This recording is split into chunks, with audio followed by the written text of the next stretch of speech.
Good evening to all of you. कैसे हो आप सभी? आशा करते हैं कि आप सभी अच्छे होंगे, स्वस्थ होंगे। जैसा कि आप सभी को मालूम है, हमने जो अंतर्राष्ट्रीय और जो हमारे क्षेत्रीय संगठन और जो ग्रुपिंग है, उसके ऊपर एक लेक्चर सीरीज शुरू की हुई है। उसी का ही एक महत्वपूर्ण टॉपिक है बिम्स्टेक, जो कि हमारा आज का विषय रहेगा। तो शुरू करते हैं।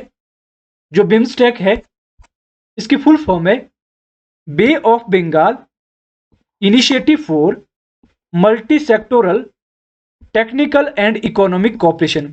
क्या है? Bay of Bengal initiative for multi sectoral technical and economic cooperation, इसकी फुल फॉर्म है। आप लोग साथ साथ में इसके नोट्स भी बनाते चले। इसमें हम सबसे पहले बात करते हैं, जो ये बिम्स्टेक है, ये क्या है? बिम्स्टेक एक अंतर क्षेत्रीय समूह है जिसका उद्देश्य बंगाल की खाड़ी के तटीय और आसपास के क्षेत्रों के देशों के मध्य क्षेत्रीय एवं आर्थिक सहयोग को बढ़ावा देना है।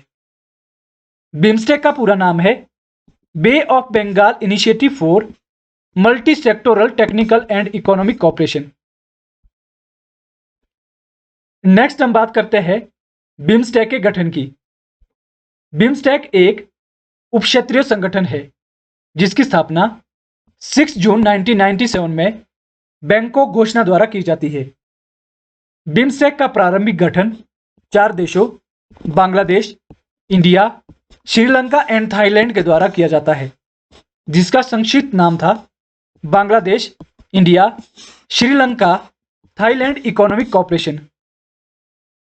दिसंबर 1997 में इसमें म्यांमार के सम्मिलित होने से इसका नाम Bangladesh, India, Myanmar, Sri Lanka, Thailand and economic cooperation कर दिया जाता है। 4 फेब 2004 में इसमें नेपाल एंड भूटान के शामिल होने के पश्चात इसका नाम bay of Bengal initiative for multi sectoral technical and economic cooperation कर दिया जाता है। नेक्स्ट हम बात करते हैं बिम्स्टेक मेंबर कंट्रीज की। इसमें हमारे पास प्रमुख रूप से जो इसकी मेंबर कंट्रीज है, Bangladesh, Bhutan, India, Nepal, Sri Lanka, Myanmar and Thailand है। कौन कौन सी है? Bangladesh, Bhutan, India, Nepal, Sri Lanka, Myanmar and Thailand इसकी मेंबर कंट्रीज है। नेक्स्ट हम बात करते हैं बिम्स्टेक के कुछ प्रमुख उद्देश्यों की। बिम्स्टेक के प्रमुख उद्देश्य क्या है और किन उद्देश्यों के साथ बिम्स्टेक की स्थापना की जाती है? इसका जो पहला प्रमुख उद्देश्य है वो है क्षेत्र में तीव्र आर्थिक विकास हेतु वातावरण तैयार करना। नेक्स्ट है सहयोग और समानता की भावना को विकसित करना।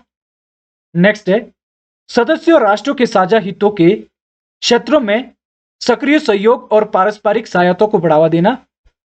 नेक्स्ट है शिक्षा, विज्ञान और प्रौद्योगिकी आदि क्षेत्रों में एक दूसरे का पूर्ण सहयोग करना।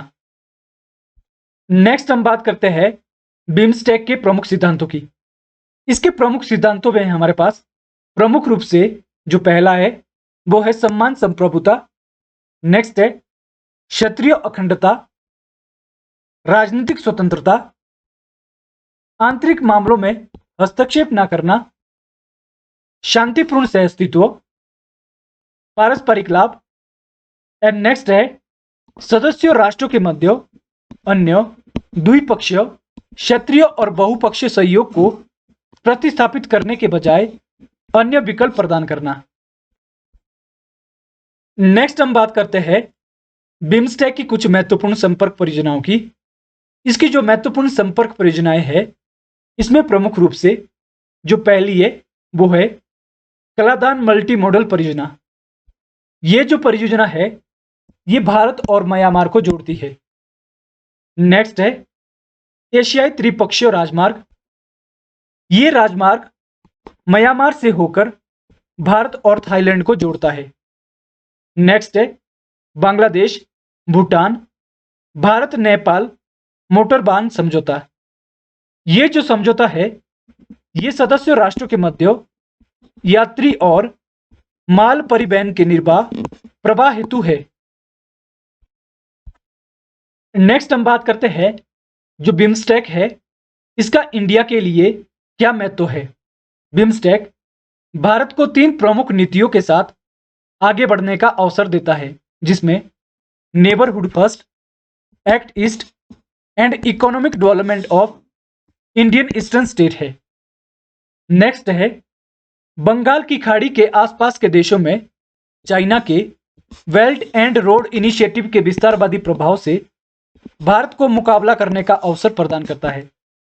नेक्स्ट है भारत और पाकिस्तान के मध्य मतभेदों के कारण सार्क के महत्वहीन हो जाने के कारण भारत को अपने पड़ोसी देशों के साथ जुड़ने हेतु एक नया मंच प्रदान करता है।